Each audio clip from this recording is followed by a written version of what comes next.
Hello people, you're welcome to ProUp Masterclass. My name is Tola T.A. Alabi, and in today's class I want to talk about something I want to refer to as the standard of culture. The standard of culture. And before I dive into this subject matter, I want to start by telling two stories. I think about 2 months ago, I was going to put a post up on Twitter when I stumbled on a video. And it was a pretty disturbing video to me for two reasons. And I'll tell you why I found it disturbing. It was a video of a young boy. He looked pretty young, maybe in his early teens, 14, 15 at most. And he was being filmed. Now, we couldn't see the people that were filming him, but it was pretty dark and there was light on his face. So it was only his face you could see, even though it was poor quality light anyway. It wasn't well illuminated, but you could see it was late at night. And he was being asked by the people recording this video. Now, I want to assume there were about two because I could hear two voices. And he was lying on the floor on his back and he was being questioned on some things. And the boy started to recite a chant. It seemed like a chant because I couldn't make out what he was saying, but it seemed like a pledge he was reciting. So it was quite obvious from the onset that it was like a confraternity related engagement. So it was reciting a chant, and it seemed like he was giving his last words. And after he recited the chant, the other two guys making the video, one of them held up a gun to his head and said he was about to shoot him. And you could see the fear on this young boy's face. And the boy started begging for his life. And he said something. He said, "I don't try it. I don't try it." And after which he was shot in the head. So it was disturbing for two reasons. Number one, it was getting to see a human life taken, someone's last moment. And it's something we get to see a lot on social media today. And I don't think it helps us because it doesn't help us to really value life. When you see it so much, it becomes commonplace. And to protect yourself, your body goes into this mode where it's not in shock by it anymore, seeing a human life go. So that was very disturbing to see a young boy being executed. But the second thing I found disturbing, which kind of inspired this class, was his last words. "I don't try it." Now, I didn't understand what that meant. They spoke a lot of Yoruba, which I understood because that is my Nigerian native language. But then every other thing they said in English didn't make sense, starting from the chant this boy was making in the first place, the pledge he was reciting, didn't make any sense to me. But the words "I don't try it" didn't, number one, sound like any Nigerian ethnic language that I was used to. Not at all. It didn't sound like Yoruba, which is my language, my ethnic language. It didn't sound like Hausa. It didn't sound like Igbo. It didn't sound like anything from the Middle East. But what was concerning to me was that it sounded like something I had heard on a song many months earlier. And I was listening to a song on radio one day while driving my kids to school, or while on my way back from driving my kids to school. And on this song, the artist said a word,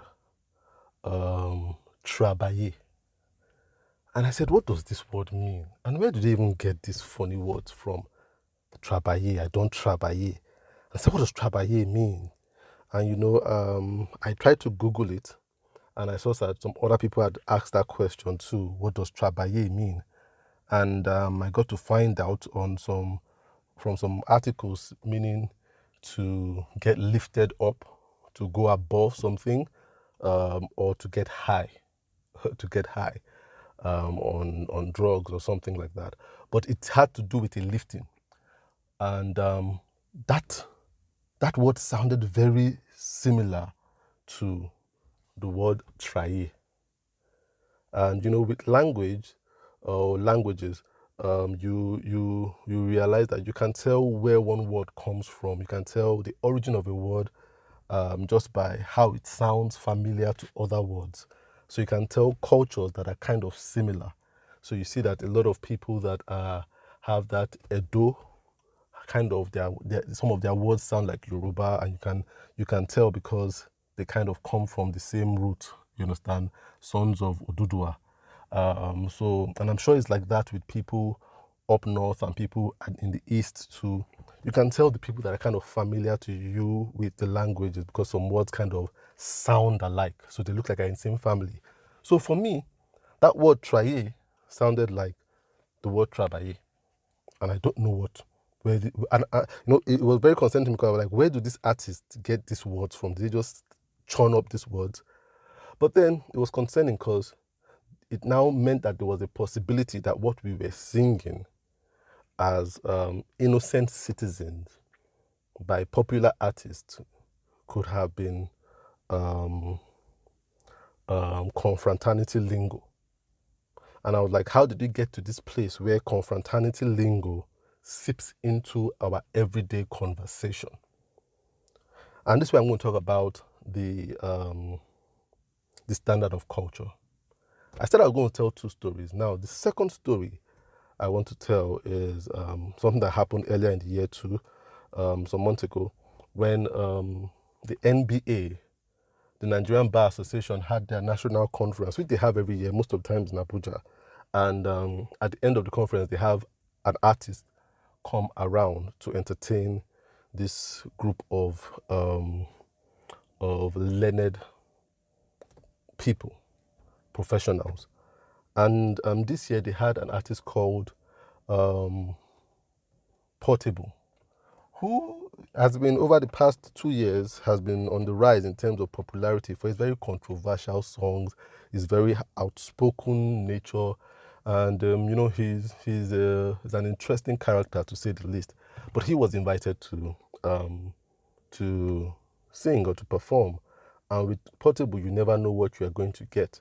So while performing, he was climbing the stage trusses and was started to gyrate like someone that was having sex with the stage trusses, and the lawyers got pretty embarrassed by it, and some got very offended, and most of them staged a walkout, and there was huge backlash on the organizers onto why did they invite Portable in the first place. Now, years listening to this, they've invited other artists, but then they felt Portable was not someone that represented the distinguished career of being a lawyer, or distinguished profession of being a lawyer. But then he was invited. And the problem was not that he was invited. The problem were his antics on stage. So if he had behaved himself, there wouldn't be any backlash. Now, my question was, how was there a love affair between an artist like Portable, who is totally unschooled? I won't say totally unschooled, but pretty much unschooled. I don't know if he has any higher education per se, so I won't go into that. He might. Apologies to him if he does, but then it doesn't strike me as one. And he's a huge contrast to the average lawyer who is highly educated, very knowledgeable, well-schooled. Where did this love affair come about? And the love affair comes from this gap called the standard of culture. And this is where I want to address the school system and where it's failing. Now, we are all used to this word called the standard of living. The standard of living is kind of just talks about the quality of life in a particular place. And to judge the standard of living, there are some things that go into that the few factors that are considered, like the minimum wage, like social infrastructure, basic amenities, water supply, good roads, health system, schooling system, legal system. That's what you look at to know the standard of living of a country. And my problem with school is that traditional school prepares us for a good standard of living. That's what it prepares us for. So when you go to school, you are trained to become a professional to contribute to the standard of living of your country or wherever it is, of the world, standard of living, but let's say of your country, of your environment. So you are taught to be, another you see that the subjects taught in school help you to be a professional in terms of you want to be a lawyer, an engineer, a doctor, an architect, those things that really dictate standard of living. So when you're trained in school, through primary school, secondary school, and higher institution, and you're trained as a doctor, the expectation is that you go into the health system and you contribute by improving the health system of a country. And that has a knock-on effect to improve the standard of living in a country. So when the hospitals run well and the doctors work well, the nurses work well, the standard of living would improve by virtue of the fact that they have a good health system. If you are trained in school to be an architect, and you come out and you work in an architectural firm, or you begin to run an architectural firm, you are expected to use your skill to improve the standard of living. So you're not meant to have so many collapsed houses. Houses are meant to be well ventilated, setbacks, houses, the housing system or the housing problem should be solved. And that improves the standard of living of a country. If you're trained as a lawyer, the same thing, you're meant to use your skill taught in school to improve the legal system. So if you have a country where there's good legal system, people feel safer. You understand? The same thing with engineers. You're meant to improve like roads and stuff like that. So when you're trained as a professional in school, you're meant to contribute to the standard of living. Now, the huge gap is that other than the standard of living, there's another standard that is largely ignored by the school. And this is the standard of culture. And the standard of culture kind of addresses not what an individual adds to society by virtue of their skill, but the standard of culture addresses what an individual holds as their personal beliefs. It addresses how they think, how they talk, how they dress, what they eat, how they date, how they marry, how they raise their kids. And I dare to say that the standard of culture is far more important than the standard of living of a country. Standard of living is very important. But where you have a decadent standard of culture, then you would have professionals that do not have good personal values. And that's why you read on the internet, you hear that a doctor molested a 9-year-old girl. And you're like, this is a doctor. This guy should know better. But he doesn't. Because the standard of culture within him is weak. You hear that an architect is beating his wife and stuff like that, and beating her, he killed his wife. You're like, this guy is well educated. Why shouldn't he know better? Because the standard of culture is largely ignored. And that's what I want to talk about today. The standard of culture and how it affects the modern day professional. And it's a big problem in the world, not just in Nigeria, but in the world. It's a big problem. And that's why you see very crazy things happen in environments that you don't expect it to happen in. And you see very ridiculous, crazy love affairs like the one between the NBA and Portable.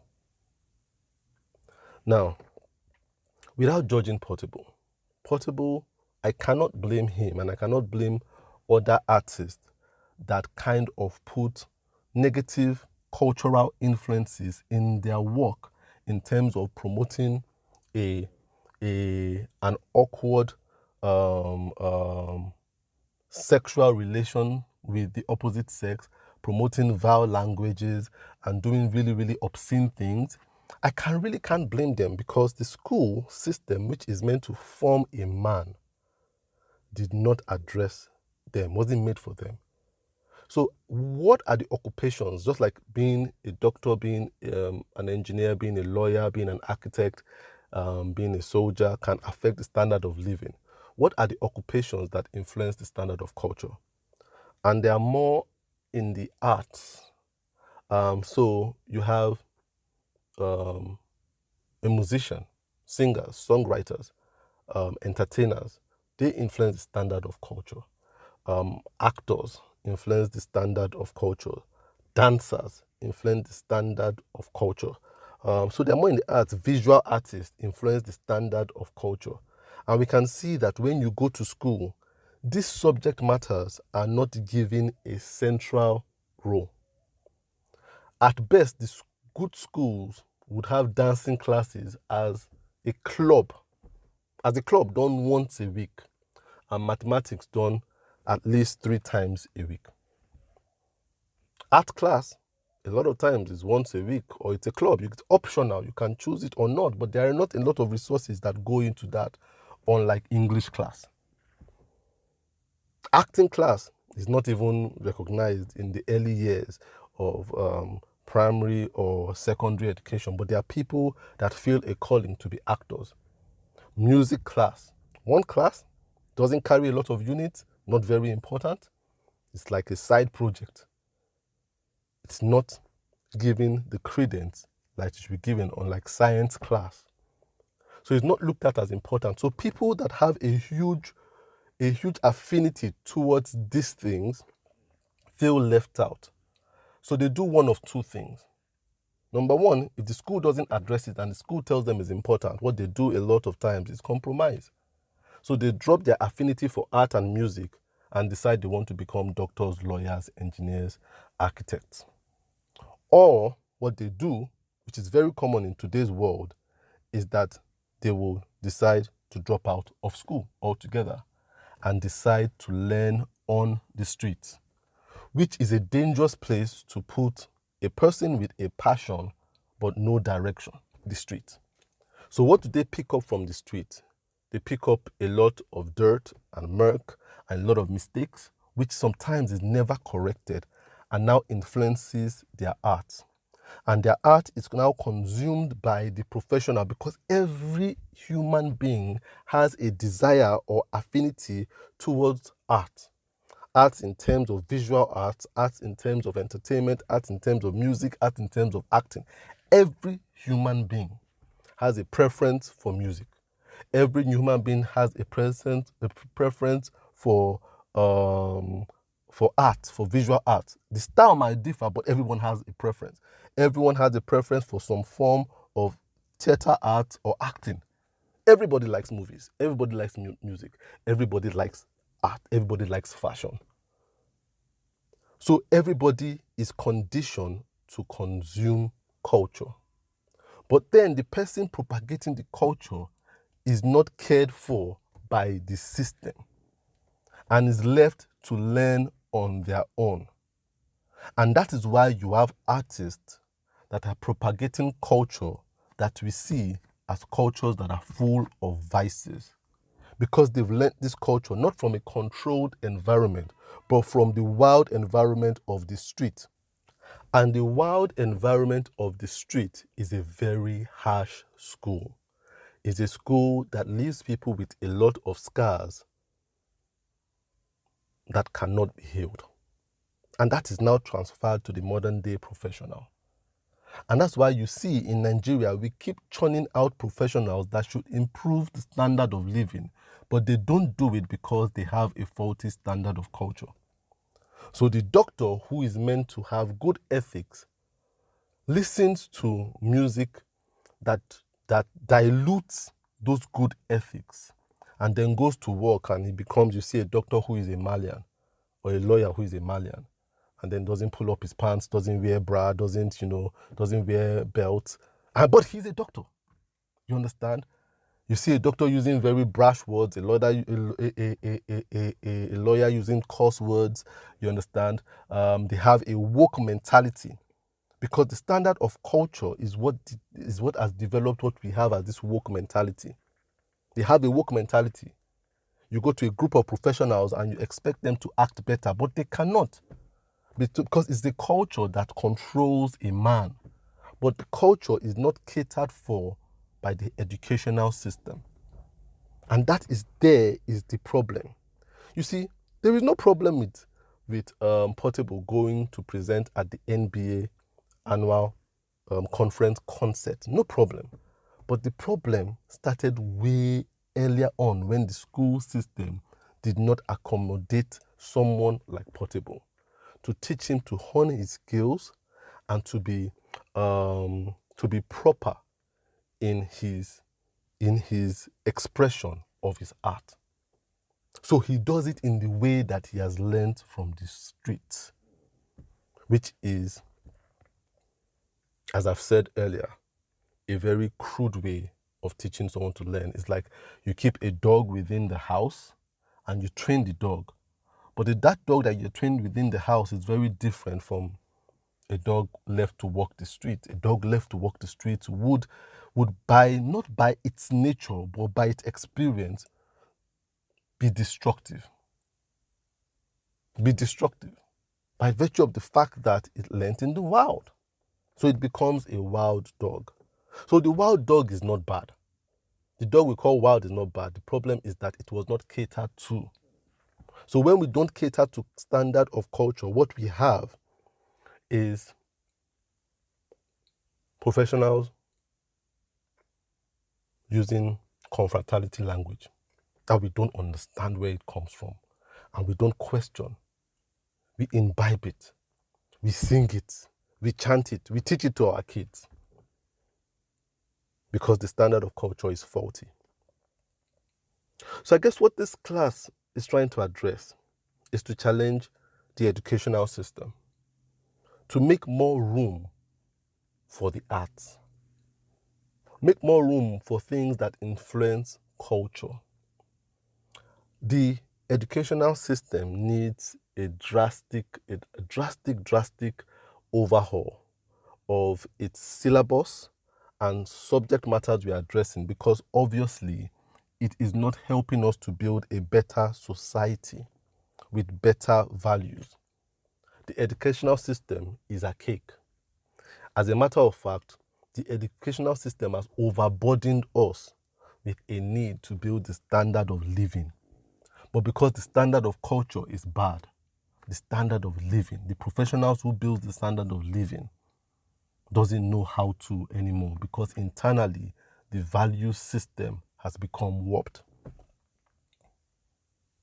So standard of culture is very important. So if you're someone listening to this today, you have an influence in decision making in the educational system, you're running a school, you're running a crèche, it starts from very early. You must make that person that has a skill. The skill might be in terms of football playing. You see, those things influence us a lot.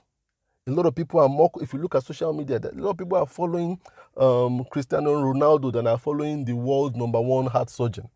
You understand? And they consume his attitude towards his family, the way he dresses, the way he honors contracts. So people feel if Cristiano Ronaldo can break his contract or stay in a place for 5 years, why can't I break my contract with my employee at the drop of a hat? I can break my contract with my employee in the hospital, in these chambers, in this architectural firm. I can break it. So you see, everything has a knock-on effect because we are not addressing the right thing. So as much as we address the standard of living, we must also learn to address the standard of culture. And that in itself, the symbiosis of these two things, is what makes a good society.